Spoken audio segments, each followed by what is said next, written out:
Hello and welcome to the Ferret Business Podcast. I am your host, YemmytheFerret, aka Yemmy, aka DJ Yemmy. And with me today is a streamer who recently switched from YouTube to Twitch. He's from Ireland, and he's better than JackCepticEye, or so he claims. It's Jackasaurus. Welcome to the podcast. Hey man, how are you? I'm good. All of his links will be down below, including Twitch, Twitter, and hey, even his YouTube channel if you want to check him out. Thank you. So how are you today? Yeah, I'm not doing too bad, man. My country's been going through something of a mega heat wave, so pretty much I've been having to live the last week in shorts and swimming trunks. It's been weird. Swimming trunks. Yeah. Oh yeah. And I haven't worn them in like months, so it's been a nice novelty for a while. Well, hey, yeah, that summer around here is usually gets we usually get like I guess I'm in Fahrenheit, so we usually get around in the 90s for a week, and then we'll get a few days to cool off, and then we'll go back up to like the hundreds, and like, oh my fucking god. Yeah, you talk about Fahrenheit there. That system makes absolutely no sense to me whatsoever. I don't even know why Americans have even adopted it, nor do I know what they see in it. Like, we're just different, We have a different system for measurement. We have a different system for speed. We just had to do a different system for weather too. You gotta be weird about it, don't you? God. Yeah. All right, so the first thing that I want to start off with is a game that I like to play with everyone from the United Kingdom area, and it's called Define That Slang. And pretty much what we do is I take three terms that are from Britain, but you're from Ireland, so I'm going to take three Ireland slang terms, and I also have three American slang terms, and you got to try and define them. And we'll see how well you do against your British counterparts. Okay, yeah, no pressure, huh? No pressure at all. But we'll start off with the American ones, because they seem to be easier. A lot of people get all three of them correct, so we'll see. Oh, okay, in that case, seriously no pressure then. Lovely. All right. What do you got? So I have three American ones here. So number one is jack up. Okay, is that steroids? That's actually an abrupt increase, like something that just like I usually use it when I'm defining like video games and how tough they are. Like all of a sudden the difficulty will just jack up, Oh, so a spike. Yeah, a spike. Yeah, okay. Yeah, no, I think I heard that term being used in like some TV show about a guy on steroids. So that was the first thing that came to my head. It could be it can work for that. It's not like it's only steroids, Yeah. Okay, so did I get that right then? We'll say you got it. We'll give you that one. Ah, hell yeah, nice. Number two, you bought the farm. What? This is a very old one. Okay, so I'm trying to go away from the literal meaning of you actually bought a farm. The first thing that comes to my head is you died. Wow, there you go. It's an untimely death. Oh, nice. People used to use that back when farming was a lot bigger, and when, someone's father would die, the oldest would get the farm, so they'd say, you bought the farm. Okay, well, thank God. Like, just so you know, I'm not Googling these, so, my mic's very sensitive, so, you'd know if I was typing. So. Don't worry, I trust you. I trust you. Good. All right, two for two, not bad. The final American slang term is dropped egg. Dropped what? Egg. As in an egg? Yes. Dropped egg. Oh, okay. You screwed up. You messed up. You did it wrong. Actually, it's just another way of saying a poached egg. Oh. Because you drop the egg in water and then it heats up. You know how it is. Oh, right. I've never heard that in my life. Me neither, but It's an oddity. I probably wouldn't have gotten that one either, so I'm with you on that one. Okay, well, I'll take 2 out of 3 for now then. It's not bad. Alright, here's the 3 Irish slang terms. Make 'em proud, Jack. Oddly enough, these are the ones I'll get all wrong. That's how it goes, though. In most cases, people, they're like, I've never heard of that. It's like, well, yeah. It's on this website and it's been used. All right. Man, I mean, like, the thing about it is there are 36 counties in this country. Right. Each one has different slang. Each one has different vernacular, different accents. So if you're giving me slang from, let's say, up north, I'm not going to have a clue. Well, that's So, the let's fun in see. the game, though. Yeah. All right, the first one is acting a maggot. Oh, you're acting the bollocks. You're acting out. You're being a dickhead. Correct. My description was fooling around, but acting the bollocks sounds better. Yeah, no, you're being a bad man. You should stop that. Pretty much. Number 2, ossified. What? Okay, that's a new one on me. Ossified. I can send you a message on Discord real quick, and I'll show you how it's spelled here. Yeah, you might have to. Just in case I mispronounce it. There you go. Ossified. Yeah, no, you said it right. Never heard it in my life. That must be a mid-country slang. I'm from the south. Ossified. You're confused. Close. It's actually for being drunk. You're drunk. Ah, yeah, we say locked down here. As in you're locked out of your inhibitions. Oh, okay. Clever. Actually, that was on my list, and I was like, I'm going to use this one instead because it sounds funnier. Alright, fair enough, man. So you're drunk. Never heard it in my life. It's a weird one now. All right, number 3, black stuff. Ah, Guinness, of course. Come on, man, I'm Irish. Hey, you did pretty good though. Not bad. Let's see, that was 2 wrong out of a 6, so it's a passing grade, you know. Hey, nice one, man. Thank you. So, have you grown up on. in Ireland your whole life, or?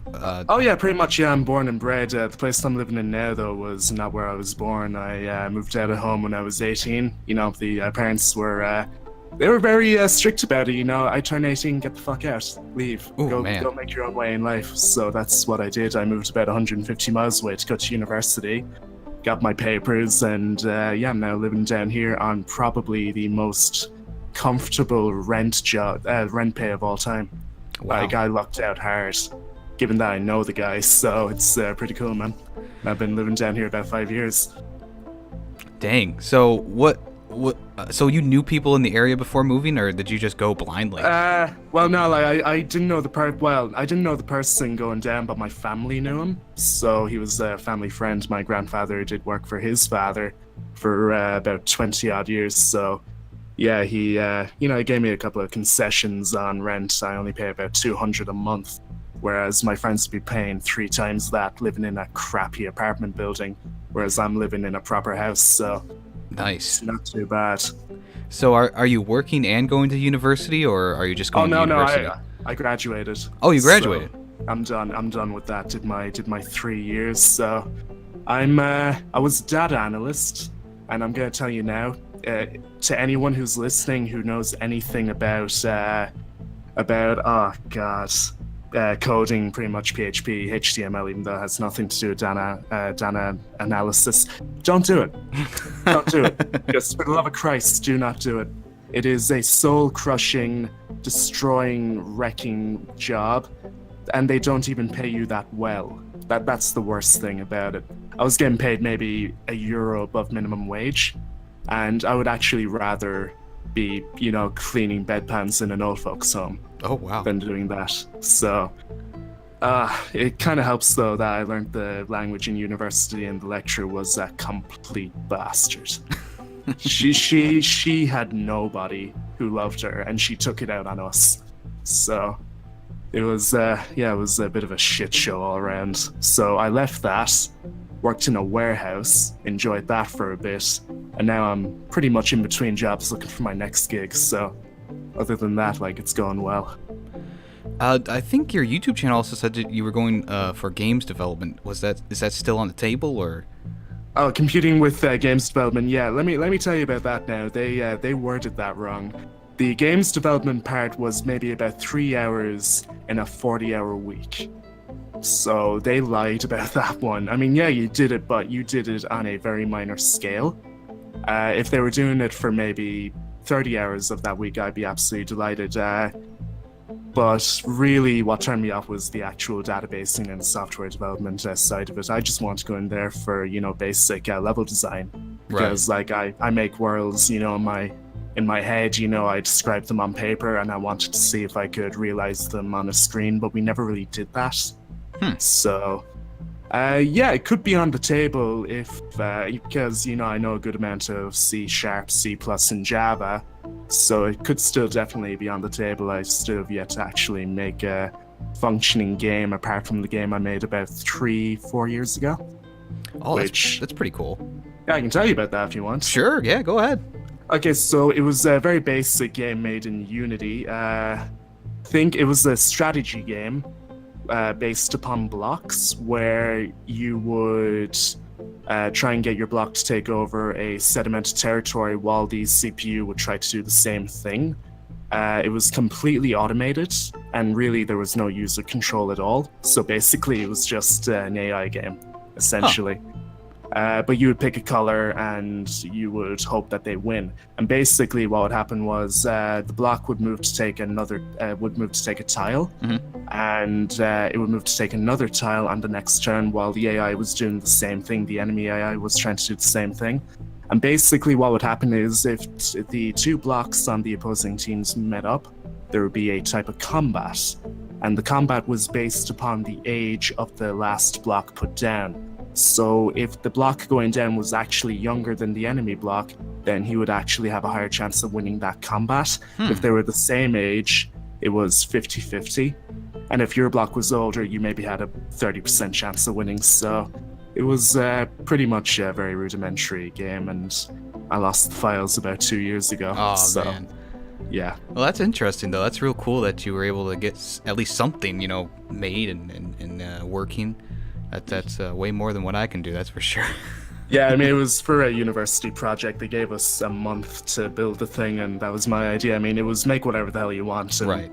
I decided on the hardest thing ever for me, so great. But hey, I passed, so not too bad. That's all that matters, huh? Aye. So I've talked to a lot of people from Britain, but I've only talked to one other person from Ireland, and I didn't ask them this question, but how is it? It better not have been CepticEye, man. No. Good. It wasn't so. The amount of people who come into my channel saying, "Hey, are you JackCepticEye?" My left eye twitches with rage. So you say that in the about section you say that you're better than JackCepticEye. I am. Oh yeah. You want to explain that just a little bit? It's kind of like my way of sticking it to it. I mean, I have nothing against the man. Okay, he's a fantastic human being who's done a lot for charity, and he's done a lot for his platform. But really, that's there just to kind of stick it to his 12-year-old fan base who come into my channel saying, "Oh yeah, you met me, you're Irish," and it's it's just a big fuck you to them. That is so weird. You have a different name. You obviously look different. Yeah, different accent. I mean, he comes from the Midwest part of the country. I'm from the South, so our accents are completely different. I haven't even dyed my hair green. Do you think that'd be a clue? Yeah, really. Also, the avatar being a T-Rex. Exactly. I mean, it's it makes me feel I don't have my own identity, Yeah, I can understand that. But yeah, no, that's not going away anytime soon. I actually used to have another one saying, Philly D, right? I've heard the name. Philip DeFranco, he does. Oh, that, yeah. Basically, I called my subscribers beautiful bastards way before I even heard of who he was, and he does the same thing. So I just put in my Twitter description, Philly D stole my idea. He could have. You never know with how YouTube is. Maybe he found me. He just didn't decide to let me know he was there. So, yeah. I think there was that whole debacle with that one song by Coldplay. What was it, Viva La Vida or something like that? Where, yeah. The guy was like, "Yeah, I thought I saw the lead singer of Coldplay at my concert, and now he's making a song that sounds really similar to mine." It's not a single amount of originality left in the world, man. Well, hey, you got a unique name. I got a unique name, so there's two instances right there. Well, you think my name is unique, but every MMO and every online game I go on to, I have to put in an OS at the end of my name or an IS because some bastard has taken it. Oh. Well, I was saying in terms of like, I think on Twitch, aren't you just I had to put YTG at the end Oh, of my name. okay, yeah. But you got the YouTube name though. That's something. Oh yeah, I got the YouTube. I was lucky there. So I'm the most well-known Jackasaurus on the entirety of YouTube. I now consider my life complete. So going back to the question I was going to ask before, how is living in Ireland different from living in Britain or something like that? I was about to say, we did go off on a bit of a tangent there, didn't we? Oh, that's okay. I enjoy conversation that goes everywhere. Okay, so right, I'm trying to figure out a way to answer this question without getting really political. So let's see. Main difference between living in Ireland that is to living in England. I mean, really, we have a lot of similarities. We both drive on the left. We both have similar governments. Well, I like to think mine is slightly less racist, but that's neither here nor there. The only really difference is I think our people are a lot more hospitable. We're a lot more friendly. Going into the UK, I've been to London many times. Basically, you just see people staring down at their phones, walking around, not looking up, not engaging with anyone. It's slightly different in Ireland because we're a much smaller country, mostly comprised of small towns where a lot of people would know each other, so we're a lot more friendly to each other. We'd say hello, we'd wave at each other, that type of thing. Now you get into the big cities in this country, it would be a lot more like the UK, but yeah, we have a different currency, obviously. Mm-hmm. So, yeah, some minor differences, but we're fairly alike. We have the same culture, pretty much. Been neighbors for centuries, so. Is it true that Irish people are always drunk? that you know what? That's actually very true. We start them off young here. We start them off really young.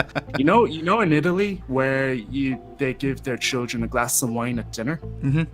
We give them hardcore spirits here.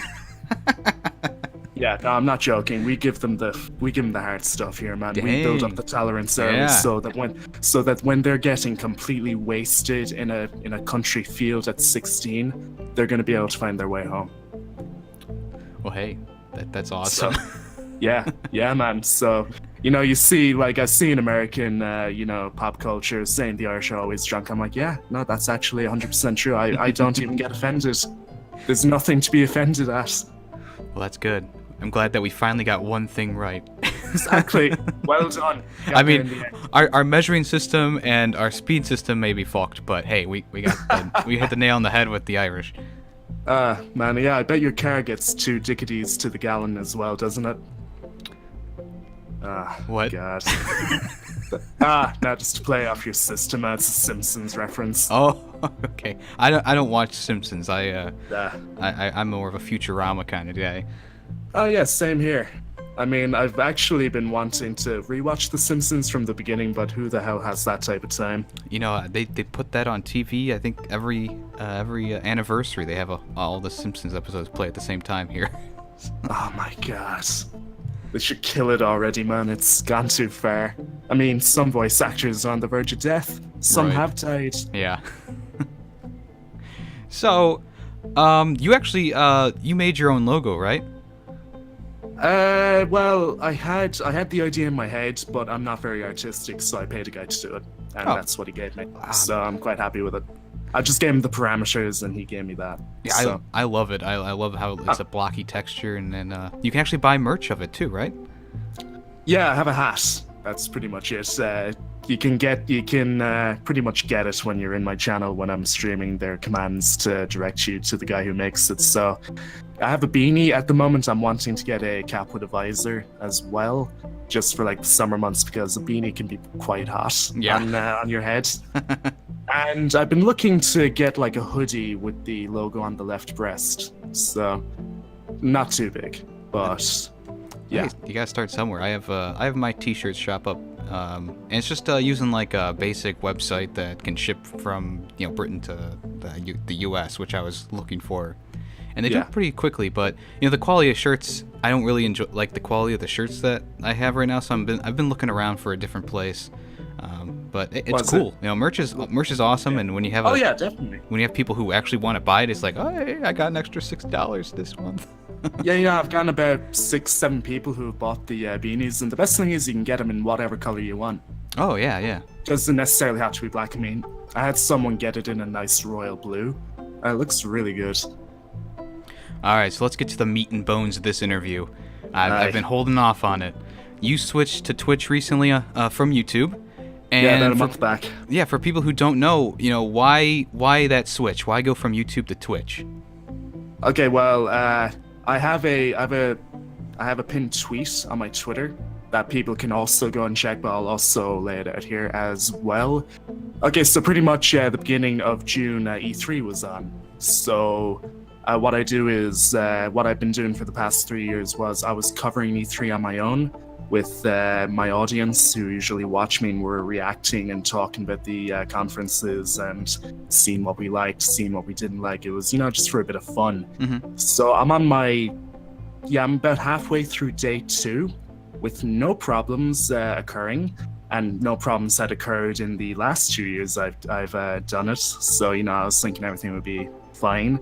But yeah, I'm on about halfway through day 2, and the Ubisoft conference is on, and they're doing the Division 2 showcase. And what happened was a piece of music played when the Division 2 was being aired. I'm not sure if it was from the conference or from the game itself, but what basically happened was that bit of music sent off a false positive strike claim that hit me, about 4 people, 5 people that I knew, and scores of other streamers as well who were also covering it on YouTube. Wow. It shut me down without warning. Basically, the only reason I knew was because on my OBS, my bitrate was fine, everything was fine, my chat was still there. I had no indication to believe that anything was wrong until I glanced over to until I glanced over to the YouTube encoding page, and there was a big red line saying, warning, your stream has been shut down due to copyrighted content. And I was like, what? Well, hang on, tapping my mic, can anybody hear me? Anyone out there? So basically, I have no idea what the hell happened. I have no idea why this has happened, because I have no reason to believe it should have happened from the E3 conference. Right. I try and shut down the stream thinking, must be a glitch. It's probably happened to other people before. So I tried to go live, apologizing profusely to those in my chat who are wondering, hey, Jack, you've gone offline. What the hell's going on? So I hit stream again on my encoding software, and it pops up saying, you've been banned from streaming for 90 days. Oh my god. So, it's crazy, isn't it? You make one mistake, you're gone for 90 days. That is a channel killer. Yeah, that's like a shot in the freaking heart, especially if you're a streamer yourself and you stream every day. Yeah, and even for false positive claims as well. They have no way of differentiating it. It's a completely automated strike-based algorithm that they have going on. And it took me about 3.5 days until YouTube were like, oh shit, we made a mistake. Hey, have your channel back. And at which point I'm like, no, fuck you, I'm gone. I see no reason. And it's a heartbreaker as well, because I've been on YouTube since I was 15. I'm 23 now. Wow. I've been doing this since 2010. Dang, we kind of started at the same time then. Because I was 15 when I started my old YouTube channel. This one was a secondary channel that I made recently, and then I switched over to doing this one full time. Yeah, nice. I mean, I wish it would have gone on to something more full time, but I'm still happy to be doing it anyway. But I don't mean as my job, I'm just saying I'm doing this one. It's not the other one. Yeah. I get you. But doing YouTube since 2010, but on the platform for 8 years, and for it to end so unceremoniously is quite upsetting in a way. But once they gave me my permission to stream back, pretty much what had gone through my head was, how can I possibly stream on a platform that can shut me down at a moment's notice on an automated algorithm without any reasoning or explanation, often until days after the fact? I mean, I don't feel safe over there. Right. And Yeah, I packed up and I went straight to Twitch and made affiliate within about 2 weeks. So I'm pretty happy, loving life over there. Thankfully, I got the majority of my audience to come with me. Yeah, that's nice. Because, one thing I've noticed is people can be a bit platform loyal. I don't know if you've noticed that, but in streaming communities, there's a lot of platform loyalty going around. It kind of reminds me of console wars in a way. Yeah, I tried Twitch streaming a little bit. No one came to the stream, so I was like, I guess I'll just stay on YouTube. That's fine. I mean, you've been fine on YouTube, but hopefully they don't do to you what they did to me. Yeah, I see, it's because it's hard because you never know what's gonna trigger it. Because I remember I was playing a game a while back. It wasn't Borderlands. It was I forget which game it was, but I remember I got not a strike, but like a copyright claim for like a 3-second thing that happened in the game, and I was like, no fucking way. And it went through the YouTube. I went through YouTube, the appeals thing, and they were like, nope, that one sound is copyright. I'm like, what the hell? So you got an actual strike? I didn't get a strike. Oh, it was Far Cry 5. That's right, because the radio plays, and I was like, and then ever since then, I've been shooting every single radio I see. If they're in eyesight, I just shoot them. I go, no way, no how am I getting a copyright claim? So that's what I did. You're absolutely fine there on copyright claims. All that really does is it directs the 5 cents you'd be getting from ad revenue there to the original owner of the music in question. I mean, at the beginning of every stream I do, I play power metal, and every single song I play is copyrighted, which means I get a copyright claim for every single stream I do. But ever since the apocalypse that occurred like a year and a half ago, where ad revenue was cut pretty much by 4/5 of what it used to be, there's really no viability unless you are gigantic of making any reasonable money via ad revenue.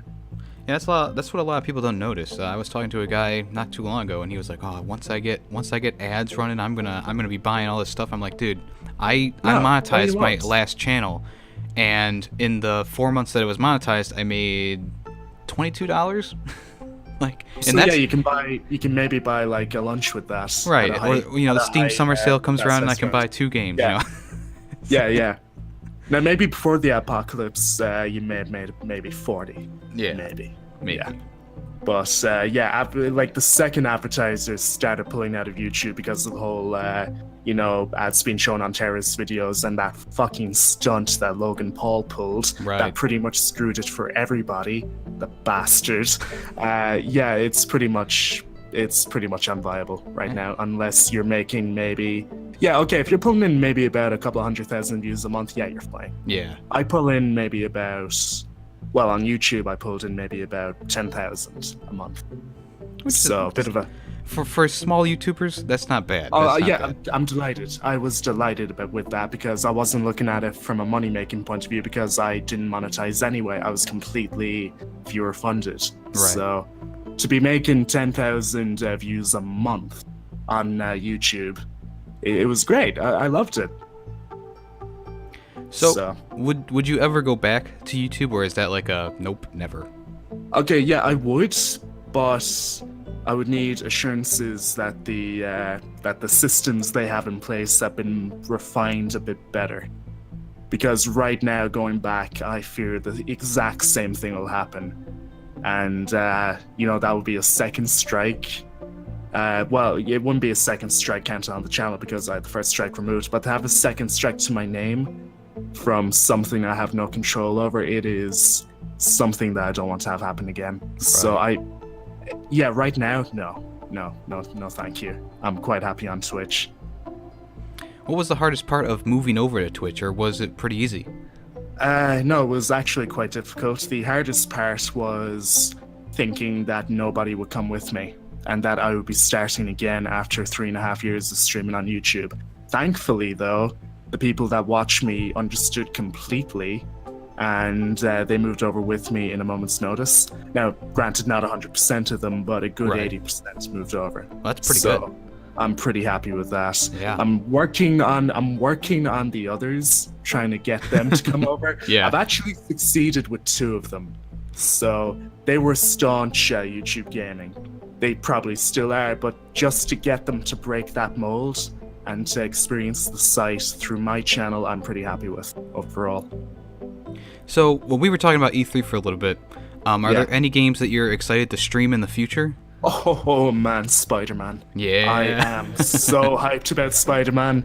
Pretty much when that comes out, it is going to be that on my channel for maybe 2 weeks straight. Variety can go die for a bit, man. I'm just doing that. I'm also very hyped about The Last of Us 2 and Days Gone as well, because, my zombie survival kick needs to be filled up. Right. And I'm not sure about Anthem, because it's EA. And, EA are pretty much cancer, and they kill everything they touch. And, I was a huge fan of BioWare, I still am, and the games BioWare made before they were acquired by EA were absolutely fantastic. We got Mass Effect 1, Dragon Age Origins, and Mass Effect 2. And it was after Mass Effect 2 where the acquisition occurred. Mm-hmm. After that, we got Mass Effect 3. While the gameplay of that and the story that was solid, they added in something I call illusion of choice, which basically means, you can make choices, but they're not going to matter. Dude, no At way. all. No way. I No. use that saying all the freaking time. Yeah. For every Telltale game. That is the first thing I say. That is Illusion crazy. of choice. I've I like never it. heard anyone else say that before. Nice. Look Dang. at that, that's fantastic. I thought I was the original coiner, but hey, I'll take it either way, man. We can share the title. It's fine. Nice. Yeah, I mean, Telltale I have no problems with, really. I mean, I played The Walking Dead, I played Game of Thrones, I enjoyed them for what they were. I got them cheap, so I wasn't really losing out on anything. But I can totally see that in Mass Effect 3, how it is, because the ending was just like, because really I liked the game all the way up until the end, and I know that's a meme, but it's like, it's true. Like the ending, you just have 4 different pathways now, and it doesn't really matter what you did, really. It's just exactly, because you can just choose your adventure, Yeah, the game itself played like a more improved version of Mass Effect 2, which I was quite happy to see, but the fact that they completely screwed up the choice systems. And one thing that kind of irked me as well about Mass Effect 3 was, when you played Mass Effect 2, after you completed a mission, you're on the Normandy, and you go talk to one of your crew members. It was very in-depth. You actually got choices on what you could say to them, and you got dialogue trees and all that. In Mass Effect 3, they just gave you maybe one sentence, and they basically told you to go away. Yeah. Or there wouldn't even be, like, you would press on them, and they would be just like, okay, go away. Hey, Commander. Hey, Commander. That's it. Yeah. So, did you even play Andromeda, or Oh no! I knew a fair bit about Andromeda when it came out. No, thank you. Personally, I have no interest in the series if it does not have Commander Shepard in it. Right. I played through it 1.5 times, and the first time through I was like, okay, I can kind of see how this could be a good game if they fixed it. But after all the updates, I played through it again, and I was like, they didn't do anything to this. Like I downloaded a freaking 3-hour update and nothing happened. I was like, okay, well, I guess we're just leaving this here. Yeah, that sounds a lot like EA. But it's unfortunate because some of those characters had a lot of potential, and just like the mix of all the bad facial animations, bad voice acting, the two main characters, the Jack and Jill Ryder, whatever they were called, they just the voice actors just didn't have enough. I don't know, like charisma. They didn't deliver the lines well at all. Would you have called them robotic? Yeah, they were kind of robotic. Yeah, like it was just no emotion, nothing like that. Not really. I mean, like maybe once every so often they would do a line that was like, okay, that made that work. That made me giggle. But most of the time it was just like, I am Commander Ryder. It's weird as well. I feel like the Shepard voice actor for the male Shepard kind of suffered the same thing. Like he was a bit kind of emotionless as well at times. I don't know if you'd agree with me, but I mean, like not all the time, but when I played through the game a fair amount, both female and male, and I just I liked both the characters, so I didn't really notice. I loved Shepard, but given that I played the game now several times, and it gives me a chance to actually listen to how the lines are delivered. I don't know, I felt like at times when he wasn't given a really motivational speech or anything like that, but when he was talking to his people, in his downtime, he just felt a bit monotonous to me. I can see that. I don't know, like I'm not expecting the man to give a rousing theater performance. Right. I guess. Talking to Morden about his singing. Yeah. It's more of Morden's show, favorite not character. I played through Mass Effect about 7 times. I got him killed in 6 of those playthroughs. Oh, really? Oh yeah, yeah. Basically, to get the perfect ending, I had to save Scum about 9 times until RNG went my way. Ah, okay. Did you ever kill Samara in the Mass Effect 2 and take on Morith?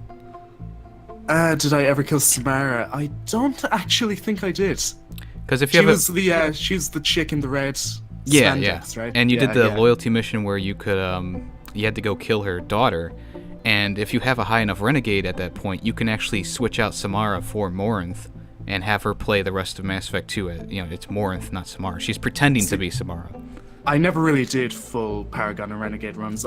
Whenever I play an RPG like that, I always make the decisions how I myself would make them, so I always got a bit of a mix. Well, that's a good way to play a game.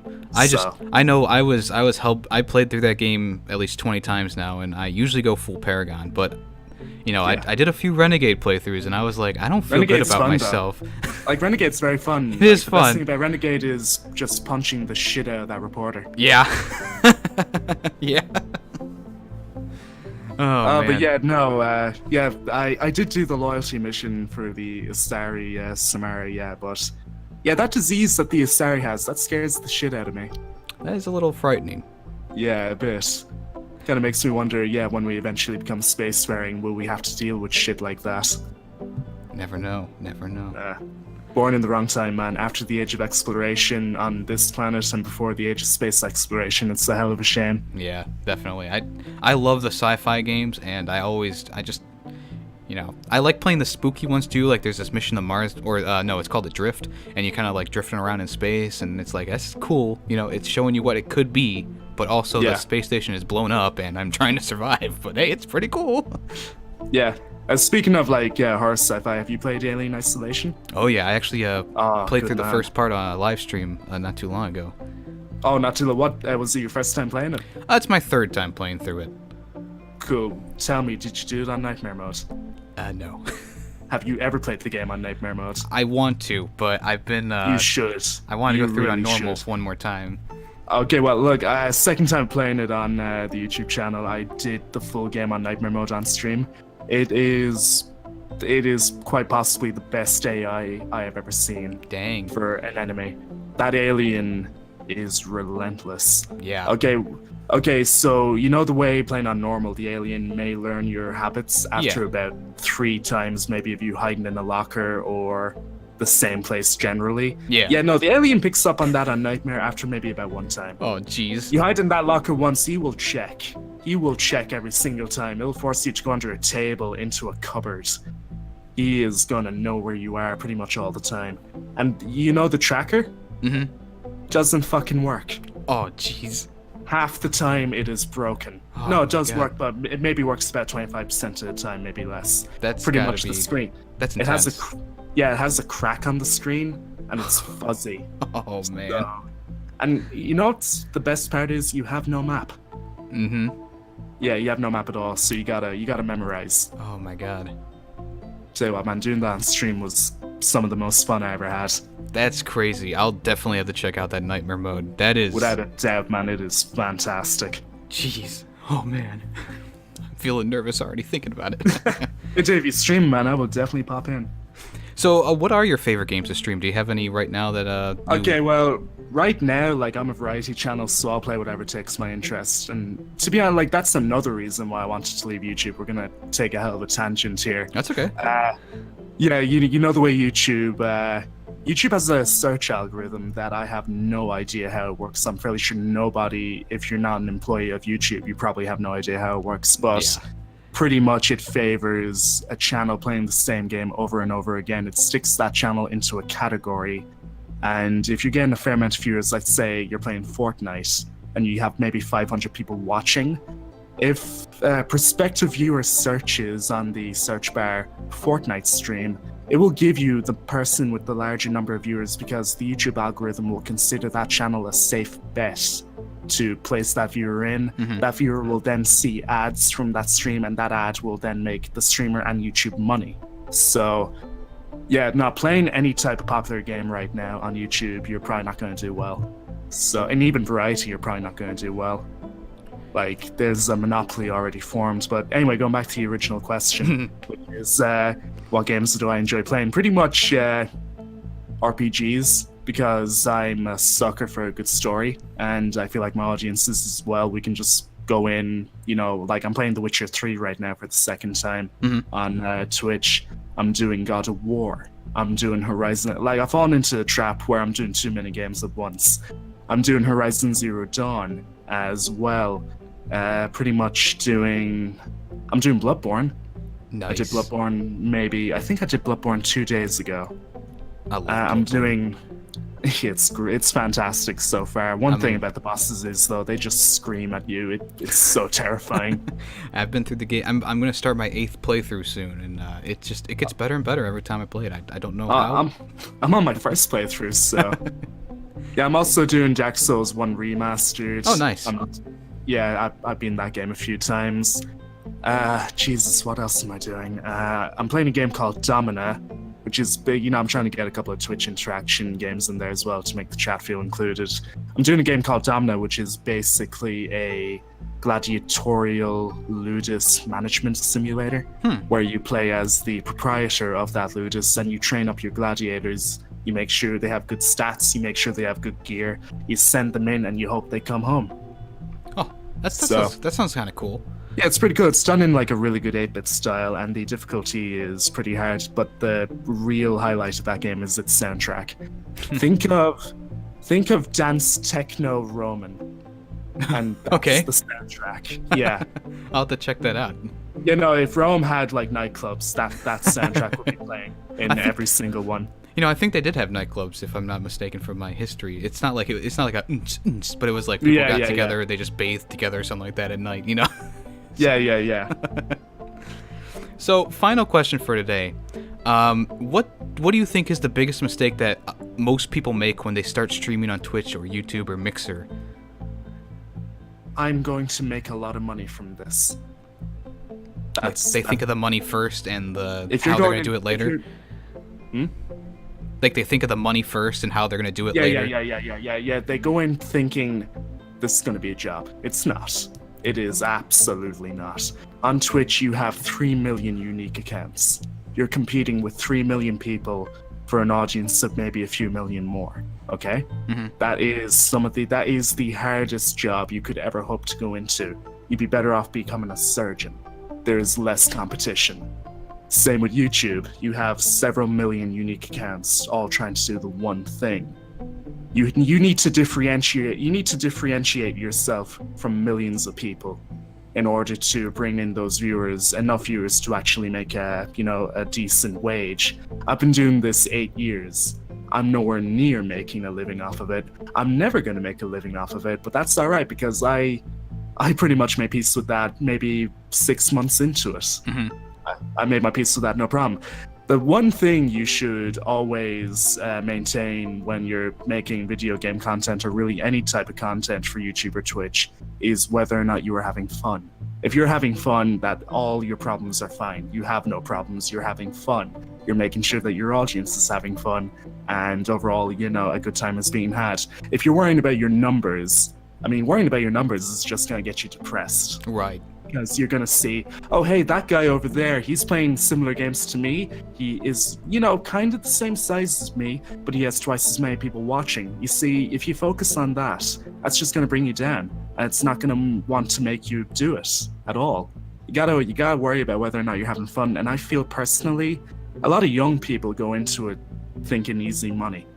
They're going into the hardest prospective job of all time, in my opinion. Mm-hmm. Yeah, they see they watch, people like PewDiePie and Markiplier, and they go, oh, that looks easy, I could do that. Yeah, exactly. There's nothing harder than, composing yourself, going in front of a camera. This is in Markiplier and PewDiePie's case now, going in front of a camera with, the people, the size of a small stadium watching you. Mm-hmm. Yeah, you need to be confident, you need to be a good public speaker, and which you'll get with practice. You see me when I'm 15, I can't do any of the shit I can do now, which you get that by practice. But right. Yeah, you need to be good with crowds, virtual or real. So yeah, no, it's not easy, man. People think, yeah, you're playing games, you're talking to people. It's not easy. Truer words have never been spoken, I tell you what. So yeah, it's pretty much my 2 cents on the thing. So yeah, if more young people went into it, focusing on the fun, then yeah, those people would not be quitting and or getting down or depressed about it. Right. So hopefully they will start doing that.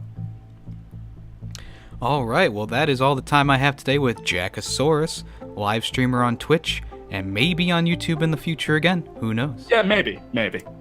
Was there anything else you wanted to add before we ended the podcast? Let's see. I am 110% better than JackCepticEye, so if you watch JackCepticEye, you should stop watching JackCepticEye and instead watch me. And also, if you watch Philip DeFranco, know that he stole every idea I have ever had in the last 2 years. Alrighty. Like I said before, his links will be down below. Twitter, Twitch, YouTube. You want to? If you don't want to, check him out anyways. You might find something new that you might enjoy. So definitely check him out. See what he's up to. Yeah, I think that about wraps it up. I am your host, YemmytheFerret, and this has been another episode of the Ferret Business Podcast.